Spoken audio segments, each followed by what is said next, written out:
38년이란 긴 광야의 생활을 이스라엘은 하게 됩니다. 그 징계였습니다. 출애굽 이후에 곧바로 큰 장애 없이 가나안 땅을 바로 북진에 올라갈 수 있는 가데스 바네아에 이스라엘이 모이게 되어집니다. 하나님께서 약속의 땅이 얼마나 소망의 땅이고 주께서 함께 하시면 그곳에서 넉넉히 그들이 복된 약속의 시간들을 그 나라를 누릴 수 있을 것이라 확신케 하기 위해서 그 땅에 정탐꾼을 보내게 되어지죠.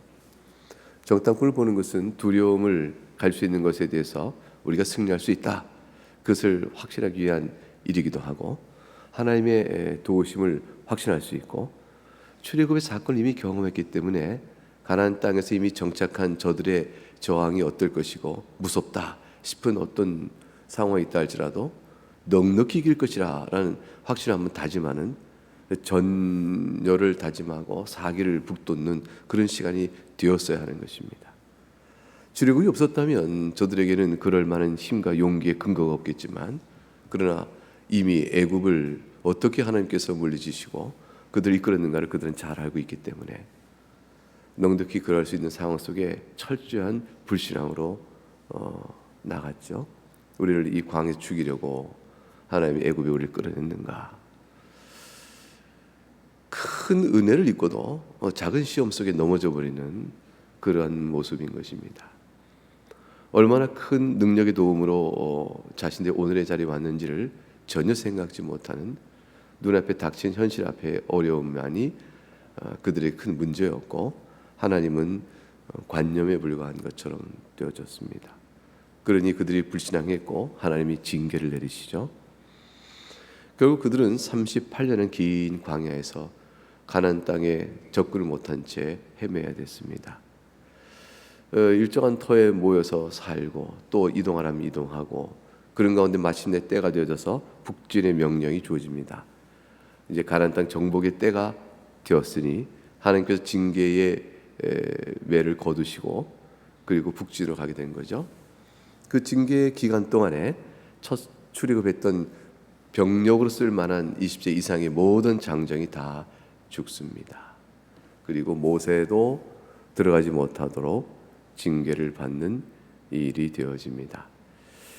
결국 이렇게 되어져서 하나님께서 일정한 징계 기간이 마친 이후에 북진하여 명령하는 과정 속에서 우리는 어제 본문부터 시작해서 각각 진군하는 과정 속에 거쳐야 했던 땅들을 하나씩 언급하면서 이제 마지막 진군 전의 상황을 오늘 우리에게 보여주는 내용이 본문의 내용입니다. 그 전체에 하나님께서 이렇게 신명기에서 썼던 내용, 북진하는 과정 속에 거쳐가는 내용은 역사적 기록이기도 하죠. 너에게 에돔 땅을 거쳐가고 모압 땅을 거쳐가며, 이렇게 북진했던 진군의 경로를 말해주면서 항상 하는 하나님의 음성이 있죠. 우리가 살아오는 것은 사람의 관계 속에서 이러니 이렇겠다, 내가 수고하고 일했으니 직장에서 소산을 얻었고 그거로 내가 밥을 먹고 건강하게 내가 살았다. 믿지 않는 사람도 설명할 수 있는 인생의 설명들이 있어요. 그런데 역사의 기록 속에 이스라엘 향한 모든 기록은 단순히 그것이 아닙니다. 그것이 아니고 역사서가 성격이 많이 다른 것이죠. 그 역사의 성격이 많이 다른 것은 뭐냐면 항상 의미부여가 있습니다. 하나님께서 너희를 어떻게 인도해 왔는가, 너희는 하나님 앞에서 어떠한 신앙의 고백 속에 살아와야 했는가, 받은 은혜가 어떠하며 앞으로도 나갈 일에 하나님께 어떻게 도우실 것인가, 항상 이스라엘에게 그거를 메시지 주십니다. 하나님 너희를 향한 뜻이 무엇인가. 이 관계 속에서 자기들의 살아온 삶의 거치 역사를 돌아보며 하나님 앞에 신앙을 새롭게 해야 되는 것이었습니다. 에돔에 대해서 어제 살펴본 것처럼 두 가지를 말씀하셨죠. 에돔은 너희를 두려워할 것이다. 근데 두려워하니까 이것 봐라 우리를 두려워하네, 저 땅을 빼앗자, 그렇게 하지 말라고 말합니다. 하나님께서 에서와 그의 후손에게 준 땅이다 그러셨죠. 두 번째, 에돔과 관련해서 양식과 물이 너희가 필요할 것이다. 어떻게든지 돈을 주고 사 먹지 너희가 그들의 땅을 정복할 마음을 갖지 말아라. 하나님께서 물과 양식의 필요 때문에 빼앗을 마음을 갖지 못하도록 하였습니다. 그 까닭을 또 설명하시기를 내가 40년 동안 너희를 돌보지 않았느냐. 그러니 내가 너희를 돌볼 것인즉 형제의 땅을 탐욕으로 인하여 너희를 두려워한 데서 정복하지 말아라. 하나님께서 이렇게 에돔의 땅의 기업을 이렇게 보장해 주셨습니다. 그리고 모압과 관련해서도 마찬가지죠. 역시 정복할 대상이 아니라고 말합니다. 롯의 후손이므로 이스라엘과 친족이요 하나님께서 모압의 땅을 주셨기 때문이죠. 그런데 이와 같이 기업을 주시는 내용 속에서 한 가지 하나님 덧붙이셔요. 저들이 어떻게 에돔을 보라, 모압을 보라, 어떻게 저들이 저 땅에서 기업을, 내가 저들에게 준 기업을 차지해서 살고 있는 줄 아느냐. 그 딱 하는 에돔이 강해서도 아니요 모압이 강해서도 아니다. 왜냐하면 에돔이 차지한 그 땅과 모압이 차지한 그 땅에는 나중에 암몬도 마찬가지인데 저들보다 더 강한 족속들이 이미 정착해 살고 있었다. 그런데 에돔이 어떻게 에돔의 땅을, 모압이 모압의 땅을, 뒤에 암몬은 암몬의 땅을 차지하고 사는 줄 아는가? 내가 저들에게 기업을 그 땅으로 주었기 때문에 내 약속 때문이기도 하지만 그러나 사실 저들이 정복의 사역에 있어서 내가 저들과 함께 때문이다. 내가 저들과 함께 했으니 에돔이라도 내가 약속한 땅을 차지하고 있고 모압이라도 그 땅을 차지하고 있으니 하물며 너희는 애굽에서 내가 너희를 끌어낸 자들이 아니냐. 그러니 너희가 북진하여 진군하여 마침내 가나안 땅 정복에 두려움을 갖지 마라. 전쟁은 너희 것이다. 이것을 이제 설명해 주고 계신 것입니다. 이것이 사실은 이 역사의 흐름 속에서 거쳐온 자취를 짚어가면서 사실적 역사적 기록을 토대로 하나님께서 이스라엘에게 명하시고 주고자 하는 메시지인 것입니다. 오늘 우리는 이 본문을 읽으면서 같은 의미를 받아야 되는 것이죠. 하나님께서 우리와 함께해서 지금 내가 이렇게 살고 있는 것이 아니냐. 내 힘으로 살아온 것인가. 나보다 강한 대적도 어떤 시험도 위기도 환난도 내가 어쩔 줄 몰라서 어떻게 하면 좋을까 지혜가 없어서 궁금하고 전전긍긍하고 하나님 기도로밖에 매달릴 수 없었을 때 그 세월에 하나님께서 나를 보호하여 지금까지 오게 하신 것이다. 그것을 보이는 거예요. 지금 가난한 이스라엘 백성이 말이죠. 아직도 우리가 나그네 길에 있습니다. 광야밖에 없습니다. 출애굽한 지 40년 1세대는 다 장정들은 다 땅에 묻고 우리밖에 안 남았는데 하나님 뭡니까? 우리가 40년 세월에 이렇게 불평을 하나님 못하게 하시죠. 보라, 계속 희망과 약속을 주십니다. 그 약속은 내가 너에게 약속한 것이니 이루어질 것이라. 그래서 오늘 본문 쪽에 이어져서 암몬 땅에서 침입하지 말 것을 명령하시고요. 이제 시온의 정복으로 이어지는 내용 속에서 하나님 계속적으로 이 기록을 통해 우리에게 의미를 전달하십니다. 24절을 보게 되면 오늘 보면 26절로 되어 있지만 24절 보게 되면 시온에 관한 정복의 경위가 이렇게 시작됩니다. 너희는 일어나서 행진하라. 그리고 건너라. 그리고 싸워서 그 땅을 차지하라. 이것이 24절 하나님께 주신 명령입니다. 하나님께서 얼마나 역동적으로 이렇게 동사를 계속적으로 짧게 붙이면서 말씀을 주셔보세요. 일어나라, 행진하라, 건너라, 싸워라, 차지하라. 왜 이 말씀을 주시냐면 이게 어떻게 가능할까요? 어떻게 하나님 주신 땅에 이미 정착민들이 다 있고 세력을 갖추고 있는데 어떻게 일어나서 행진하여 건너 싸워 차지할 수 있을까요? 그것은 딱 한 가지 이유가 있습니다.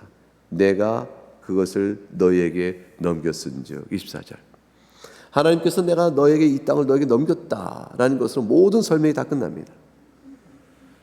그것이 이미 끝난 시험이죠. 시온은 따라서 정복 대상 시온은 아모리 사람 왕 헤스본 왕 아모리 사람 시온은 이미 두려움에 쌓입니다. 그래서 25절에 가니까 천하 만민이 너희를 무서워하고 너희를 두려워할 것이다. 이 말씀도 너무 일찍 주신 것 같죠. 사실은 시온을 검증할 때 지금 그동안 이스라엘이 뭐 해왔어요? 애굽을 떠나온 것, 탈출해 온 것 외에 불순종하여 광야 생활이 유리하고 있었다가 이제 에돔과 모압을 거쳐 올라가는 것에 불구하고 시온이란 대적을 처음으로 만나는 상황인데 이스라엘이 무슨 대단한 민족이라고 전쟁의 승리에 힘을 발휘한 기록이 있다고 천하 만민이 두려워하고 그 명성에 떨겠습니까? 이것은 저들이 애굽에서 나왔다는 사실 하나로 이 모든 것을 주위 사람들도 이방 나라들도 알만한 것이죠. 그리고 하나님께서 저들 마음속에 두려움을 주는 겁니다. 한때의 사람들이 광야에서 생존을 하고 올라왔다. 정착하여 땅을 개간하고 또 양떼를 치고 이렇게 해도 살기 어려운 광야 시기를 40년 거쳐 올라오고 있다는 사실 자체가 너무너무 무서운 사실이에요. 저들이 저 광야에서 어떻게 생존하였으며 어떻게 물을 지어 저들이 북진에 오게 되어지는가. 저들이 애굽에 나왔던 사실과 더불어 48년, 40년의 생존 자체가 저들이 위협이에요. 저들이 그곳 산다는 것이 무엇인지 알기 때문이죠. 인생을 살아보고 어떻게 힘겨운 인생을 살아온지를 아는 사람, 그리고 그 싸움이 어떤지 아는 사람이 그것을 묵묵히 인내하며 살아가는 성도의 삶의 모습은 두려움이죠. 저자에게 무엇이 있길래 저 삶을 견뎌가는가. 저것은 살 인생이 아니다. 저건 무너질 인생이다. 이미 끝난 인생인데 견디고 있는 거죠. 눈엔 총기가 있고 심장은 아직 강하고 그리고 약해지지 않은 마음으로 있는 겁니다. 내게 하나님이 있다. 하나님 나와 함께 계시다. 그런데 세상이 볼 땐 이해가 안 가는 것이죠. 그런 모습처럼 이스라엘은 정질해 갑니다. 시온의 왕은 두려워했습니다. 하나님께서 이미 저들의 심리 속에 두려움이라는 역사하셨죠. 심리전으로 정복 전쟁이 시작된 겁니다. 정복의 경위는 이러합니다. 먼저 27절부터 모세가 평화의 말을 전하죠. 내가 그냥 너희 땅을 지나갈 거다. 내가 너희 땅을 그냥 좌로나 우로나 지나지 않고 큰 길, 나 있는 도로로만 착착착착 지나갈 것이며 만일 어떤 양식의 물이 필요하면 다 돈을 주고 사 먹고 다. 그리고 그러니 걱정하지 말아라. 안전하고 평화롭게 지나갈 것이고 우리가 이미 지나왔던 에돔 땅, 모압 사람의 땅도 내가 그냥 지나온 것처럼 너희에게도 지나가서 요단을 건너가려고 가고자 하니 길을 열어달라라고 요청을 하게 됩니다. 평화의 메시지죠. 시온이 여러분 시온이 이걸 그래 그렇게 하시오라고 허락할 수 있겠습니까? 너무 두려웠을 거예요. 이미 앞에 25절에 천하 만민이 너희를 무서워하며 두려워하게 하였은즉 시온 왕이 아마 그 참모들과 의논했겠죠. 이거 어떻게 하면 좋으냐, 열어줄 것이냐 말 것이냐. 아마 저들이 우리 땅 중심으로 들어와서 그냥 땅을 정복해 버릴 것입니다. 수비하고 방어해도 저들의 세력을 막아내는데 힘든데 최전선부터 막아야 합니다. 어떻게 영토 안으로 저들을 들여넣어서 막을 수가 있단 말입니까? 저들의 마음이 변실하면 그대로 우리는 끝나게 됩니다. 완강한 검으로 드러나죠. 두려울 때에 두 가지 길이 있어요. 하나는 항복이고 하나는 저항입니다. 아니면 평화죠. 근데 이 평화가 약속된 평화요, 보장된 평화 아니라 생각할 때는 둘 중에 하나밖에 없는 것이죠. 시온은 항복하거나 평화를 받으려 엎드리지 않고 저항하기로 결정합니다. 하나님의 심판의 메시지를 들으면 사람은 두 가지 반응입니다. 저항하거나 아니면 받아들입니다. 그 두 가지 길밖에 없어요. 무관심도 저항의 태도이죠. 복음을 전하면 둘 중에 하나의 태도입니다. 관심 있게 듣고 마음의 찔림을 받고 그것이 생각이 나고 하나님 앞에 나와 엎드려 죄를 고백하는 은혜를 받는 자가 있거나 아니면 끝까지 복음의 회망자요 대적자요 하나님에 대한 저항자로 남는가, 둘 중에 하나입니다. 사람들은 본성상 부패에 있어서 하나님의 은혜를 입지 않으면 다 대항세력, 저항세력으로 남죠. 마귀는 하나님 앞에서 두려워 떱니다. 하나님 얼마나 크신 분인가 알기 때문이죠. 그 야고보서에 분명히 말했잖아요. 너희가 하나님을 있다고 믿느냐? 잘하였도다. 하나님 믿는 잘하였도다. 마귀도 두려워 떤다 그랬어요. 너희는 도대체 하나님 믿는다고 하면서 하나님에 대한 경외심과 두려움이 전혀 없구나. 행함이 없다는 거죠. 하나님 말씀에 대한 행함이 없는 거죠. 그러니까 하나님 믿는 것 같지가 않구나라는 것이죠. 마귀의 믿음보다 못하냐는 거예요. 마귀에 믿는다는 것이 신앙이 아니에요. 그러나 마귀보다도 존재의식이 없다는 거죠. 신전의식 앞에서 존재의식이 아예 없는 신앙의 태도, 그걸 책망한 것이죠. 마귀는 하나님이 얼마나 두려움을 알지만 엎드리기보다는 저항으로 택한 자들이. 악이란 거예요. 악이 그거고 죄가 그것입니다. 우리 모두가 이 시간에 하나님 앞에 나와 엎드리겠다는 것은 얼마나 큰 은혜를 입은 것인가를 생각해 보시기 바랍니다. 얼마나 큰 은혜를 입고 사는 것인가. 내가 하나님을 믿고 예수 안에 살고 있다. 내가 신자다라는 사실이 얼마나 큰 은혜를 입고 있는 것인가. 이것이 만약 이스라엘 역사의 자취를 보게 되면 출애굽의 은혜를 입은 것 같은 거죠. 그 강력한 바로의 손에서 우리가 해방되어 나오도록 구해내신 것입니다. 이 은혜를 입고 우리는 사는 것이죠. 헤스본 왕 시온은 두려움에 압도되었으나 저항으로 맞서기를 하였습니다. 통과하기를 허락하지 않았죠. 근데 이 30절에 이렇게 되어 있어요. 하나님께서 시온 왕의 마음을, 성품을 완강하게 하셨다. 그리고 그의 마음을 완고하게 하셨다. 그의 성품을 완강하게, 그의 마음을 완고하게 하셨으니 저들이 저항으로, 이스라엘과 대적의 마음으로 하게 된 것이죠. 조금 낯설죠. 아니, 하나님께서 그렇게 만드셨으니 시온이 설령 이스라엘과 평화를 받아들여 통과하게 하려도 하지 못하는 거 아니에요? 이 책임은 시온에게 있는 게 아니라 하나님께 있나요? 라는 생각이 들 수 있는 내용 표현이죠. 믿음 안에서 보셔야 돼요. 이 말씀의 표현은 뭐냐면 시온은 이미 악한 마음을 갖고 있죠. 이미 여호와 하나님을 경배하고 여호와 하나님을 섬기는 그의 백성을 환영할 하나님의 백성이요 또 동료로서 그런 마음이 아예 없었던 것이죠. 없고 저항의 마음으로 딱 굳어진 마음을 하나님께서 부드러운 마음으로 바꿔주지 아니하신 것이에요. 애초에 우리도 저항의 마음으로 복음에 대해서 순하게 듣는 사람들이 아니죠. 하나님에 대해서 두려움과 내가 원하는 바와 충돌될 때 나의 원하는 바를 일일이 막으시고 아니라는 말씀하시는 하나님에 대해서 너무너무 싫을 수 있어요. 그런데 하나님 우리의 마음을 바꾸신 거예요.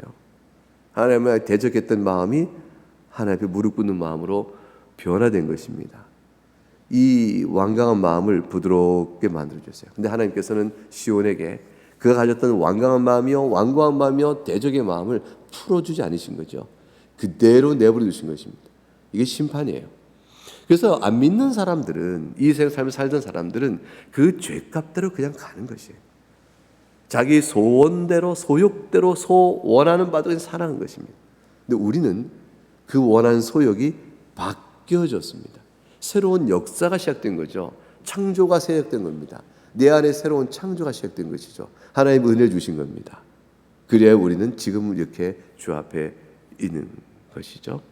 우리 안에 있는 부드러운 마음, 우리 안에 있는 회개의 마음, 우리 안에 있는 하나님께 도움을 구하여 산다. 내 생속에서 주께 도움을 구하지 않으면 어찌 살 것인가? 이런 마음을 갖는 것, 이 모든 게 다 하나님 내려주신 특별하신 은혜입니다. 그 결과는 어떻게 될까요? 36절에 가게 되면 우리가 모든 높은 성읍을 점령하지 못한 것이 하나도 없었으나 이렇게 되죠. 하나님께 도우시니 결국 싸움의 결과는 뻔한 것입니다. 승리의 이유는 33절에 말씀하고 있습니다. 무엇이죠? 우리 하나님 여호와께서 저들을 우리에게 넘기셨기 때문이다. 36절에 다시 말합니다. 우리 하나님 여호와께서 그 모든 땅을 우리에게 넘겨주셨기 때문이다. 우리 믿음의 길은 승리합니다. 우리는 이거를 성도는 끝까지 믿음 안에서 그 믿음을 지켜나가는 인내 신앙을 살아갑니다. 이게 구원받은 참된 성도에게 있는 변치 않는 하나님의 은혜의 능력입니다. 여러분, 우리는 그렇게 훌륭한 신자가 아닐 수 있어요.